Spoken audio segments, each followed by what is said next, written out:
Life లో నా జీవితం మీరు ఇన్స్టాగ్రామ్ లా కొంచెం యూట్యూబ్ లో ట్రెండింగ్ అయితే మనోన్ వీడియోనే గేమ్ చేంజర్ సినిమా 50,000 కోట్లు బాక్స్ ఆఫీస్ కొడుతుందంట. ఒకసారి అడుగుదాం, చెప్పు 50,000 కోట్లు కొడుతుందంటవా?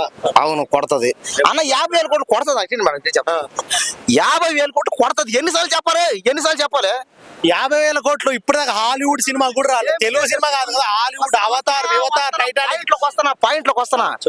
గేమ్ చేంజర్ సినిమా 50,000 కోట్లు ఎలా కొడుతుందని చెప్పానంటే, ఇప్పుడు రామ్ చరణ్ ఎవరు, ఏ స్టారు? Global star. గ్లోబల్ అంటే ఏంది? భూమి. గ్లోబల్ అంటే భూమి కాబట్టి భూమి మీద ఉన్న అన్ని థియేటర్లో సినిమా వేస్తే, ఆ వేసిన సినిమా 1 సంవత్సరం 2 సంవత్సరాలు 3 సంవత్సరాలు వేస్తే అప్పుడు అది వస్తుందని చెప్పా. అంటే అప్పుడు ఆ 2-3 సంవత్సరాలు ఆ థియేటర్ లో ఏ సినిమా రిలీజ్ కావద్దంటావు? అవ్వచ్చు, అప్పుడప్పుడు అవ్వాలా, అప్పుడప్పుడు అవ్వకూడదా? ఓకే టాటా. ఆడిన బామర్తాడు. అక్కడ ఎవరు లేరు ఎవడు చెప్పలేదు.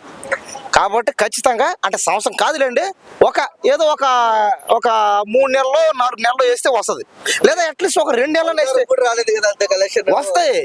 అది టికెట్ వేయగదు. ఇప్పుడు పుష్ప సినిమా లాగా అసలు కాదులే, టికెట్ ఒక 100, 200, 300 పెట్టే చాలు. కానీ భూమి మీద ఉన్న అన్ని థియేటర్లు వేస్తే, నేను చెప్తాను వినండి, బాగా అబ్జర్వేషన్ చేయండి, మైండ్లు పెట్టి వినండి. భూమి మీద ఉన్న ప్రతి ఒక్క థియేటర్ లో కనీసం 1 నెల రోజులన్నా వేస్తేనే అవుతుంది. అది రిలీజ్ అవ్వదని అట్లా రిలీజ్ అవ్వదని అందరికీ తెలుసు. అవుతుంది చెప్పలేంగా. ఎందుకు? ఇప్పుడు కొన్ని దేశాలు తెలుసుకొని మాట్లాడు అన్న. నువ్వు పెద్దోడు చెప్పు. చూశారు కదా కొడుతున్నాడండి. అట్లా కాదు, అభిమానంతో అవుతుంది. ఎందుకు అవుతుంది? రామ్ చరణ్ పెద్ద స్టార్ కదా. RRR సినిమా, RRR ఏమైంది సినిమా? ఆస్కార్ అవార్డు వచ్చింది. ఆస్కార్ అవార్డు ఇప్పుడు దాకా తెలుగులో ఏ హీరోలకి రాలా, రామ్ చరణ్కి వచ్చిందా? కాబట్టి ఏంటంటే ఆస్కార్ అవార్డే తెచ్చినోడికి తీసుకొచ్చినోడికి ఇదేం తేడాడు అంటే ఆస్కార్ అవార్డు వచ్చింది పాటకు, అది కూడా. కానీ ఆస్కార్ అవార్డు పాటకు వచ్చినా అందరూ ఏమనుకున్నారంటే, మాలాంటోళ్ళు అంటే నాలాంటోడు కాస్త చదువుకున్నాడు, తెలివి జ్ఞానం లేని వాళ్ళందరూ ఏమనుకుంటారంటే, కొంతమంది కూడా ఏమనుకుంటారంటే రామ్ చరణ్ వల్ల ఆస్కార్ అవార్డు వచ్చింది. RRR సినిమాలో రామ్ చరణ్కి ఆస్కార్ అవార్డు వచ్చేసింది, గ్లోబల్ అవార్డు వచ్చేసింది, డాక్టరేట్ వచ్చేసింది అని అనుకున్నారు అందరూ. మేమంతా ఏమనుకున్నామంటే అది పాటకు వచ్చిందో సినిమాకు వచ్చిందో ఏమో తెలియదు, కానీ నాకు తెలిసినంత వరకు ఆస్కార్ అవార్డు వచ్చింది రామ్ చరణ్ కత్తి. నేను ఫిక్స్ అయినా. ఒకవేళ 50,000 కోట్లు బాక్స్ ఆఫీస్ కొట్టకపోతే అవును ఏంది ఛాలెంజ్? సరే, ఒకవేళ గేమ్ చేంజర్ సినిమా 50,000 కోట్లు కొట్టకపోతే గుర్తుపెట్టుకోండి అందరూ, గేమ్ చేంజర్ సినిమా 50,000 కన్నా కొట్టకపోతే, 50,000 కోట్లు కొట్టకపోతే నేను రోడ్డు మీద ఉరుకుతాడు కాదు చెప్పేది. వస్తానా అన్న, బాహుబలి వస్తానా. 50,000 కోట్లు గేమ్ చేంజర్ సినిమా రాకపోతే నేను ఈ తెలుగు సినిమా ఫీల్డ్ లో నన్ను నేనే బ్యాన్ చేసుకుంటా. కనపడినాక అసలు తెలుగు ఫిలిం ఇండస్ట్రీలో ఉంటే కదా. చూడండి ఏమంటాడు. గుర్తుపెట్టుకోండి అందరూ, ఇంక నుంచి ప్రతి ఒక్కరు మన వీడియోని లైక్ కొట్టండి, షేర్ కొట్టండి, సబ్స్క్రైబ్ చేయండి. రేపటికల్లా ఓవర్ నైట్ స్టార్ అయిపోవాలంతే. తెల్లారేసరికి నేను స్టార్ అయిపోతాను. అది అక్కడ క్వశ్చన్ వచ్చింది, 50 కోట్లకి ఎన్ని సున్నాలు ఉంటాయి చెప్పు, తర్వాత 50,000. నాకేం తెలుసు అది. నాకు చదువు రాదు, నేను అభిమానంతో మాట్లాడాను. నేను మొదటి నుంచి చెప్పిన, నేను రామ్ చరణ్ పెద్ద అభిమాని. పైగా నేను పుట్టిందే చిరుత సినిమా థియేటర్లో పుట్టా. నేను అందరు కూడా చెప్పాను. పైగా నన్ను మా ఊళ్ళో అందరూ ఏమంటారు, జూనియర్ అంతే. చిరుత సినిమా 2006లో రిలీజ్ అయింది. అప్పుడు నేను పుట్టారు 2007, 6-7లో చెప్పాను. చదువు రాదన్నా, నా జ్ఞానం లేదన్నా, బుర్ర లేదన్నా, చదువు రాదే. లేదు ఆర్ఎన్ సినిమా అప్పుడు కూడా నాకు ఒక 4 సంవత్సరాలు 5 సంవత్సరాలు ఉంటాయి. అంటే ఇప్పుడు నాకు ఎన్ని సంవత్సరాలు అంటే, నాకు ఇప్పుడు 17, 16 ఎన్నో. నాకు నన్ను ఏం చేయమంటారు, చిన్నపిల్లలు అండి. ఓటు కూడా వస్తుంది, రేపు మాకు వస్తుంది. ఇప్పుడు ఏంటంటే ఇప్పుడు టెక్నాలజీ మారింది. 16 సంవత్సరాలకు ఓటు అందరికి ఇచ్చేయాలి. ఎందుకంటే చూడండి మాట్లాడిలా. కాబట్టి దయచేసి అందరూ గేమ్ చేంజర్ సినిమా చూడండి.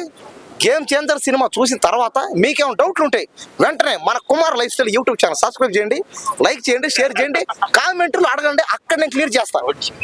కుమార్ లైఫ్ స్టైల్ యూట్యూబ్ ఛానల్లో అడగండి, డౌట్లు క్లియర్ చేస్తా. అదేవిధంగా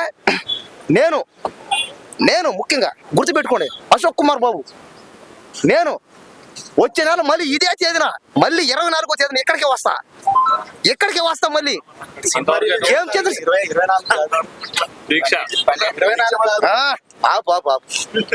సినిమా రిలీజ్ అవుతుంది అయ్యి ఒక నెల తర్వాత నేను ఇక్కడికి వస్తాను చెప్తాను. అంటే ఒక నెల తర్వాత ఇక్కడికి వచ్చి మాట్లాడతాం మళ్ళీ మీ అందరితో ప్రతి ఒక్కరితో మాట్లాడతా. వచ్చిన ప్రతి ఒక్కరితో అడిగిన ప్రతి ఒక్కరికి చెప్తా సమాధానం. గేమ్ చేంజర్ సినిమా ఖచ్చితంగా అన్ని రికార్డులు బ్రేక్ చేస్తది. ఇది అవతార్ సినిమా కదా, దానమ్మ ముగ్గుడు సినిమా ఏది వచ్చినా సరే రికార్డులు బ్రేక్ చేయడం కన్ఫర్మ్. ఇప్పుడు అతను మామూలు స్టార్ కాదు, ఆయన పెద్ద గ్లోబల్ స్టార్ అయినా గ్లోబల్ కాబట్టి అందరూ సినిమా చూడండి. పోతే అంటే ఓజియా సినిమా ఫ్లాప్ అయినా హిట్ అయినా ఆయనకున్న క్రేజ్ అలాంటిది. అయిపోతే ఏమో చెప్పరు, హిట్ అయిపోయింది ఆల్రెడీ. ఓటీటీలో ఇప్పటికీ 10,000 కోట్లు దాటేస్తుంది.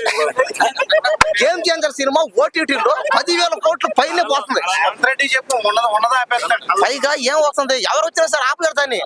ఆయన ఎవరు ఆపగలుగుతారా? రామ్ చరణ్ గ్లోబల్ స్టార్ ని ఎవరు ఆపగలుగుతారు చెప్పండి? ఈ భూమి మీద ఉండే ఎవరికో సాధ్యం అవుతా? ఆయన వల్ల కూడా ఎలా అవుతాయి? ఒక స్టేట్ లో ఆపుతావు సరే, నువ్వు ఒక స్టేట్ లో ఆపుతావు, పక్క స్టేట్ లో ఆ పక్క స్టేట్ లో అమెరికాలో, జపాన్ లో, చైనాలో, రష్యాలో అదే దేశం ఏంటది, ఏదో సౌదీయో, దుబాయో, నవరేజో ఏదో సినిమా. బ్యాంకాక్, ముఖ్యంగా బ్యాంకాక్, అది నా ఫేవరెట్ ప్లేస్. బ్యాంకాక్ లో సర్లే ఇది కాబట్టి ఈ చూద్దాం. సినిమాని 50,000 కొట్టకపోతే మాత్రం అప్పుడు మనం ఏందో మాట్లాడుతున్నాం. మళ్ళీ ఇక్కడే ఉంటా.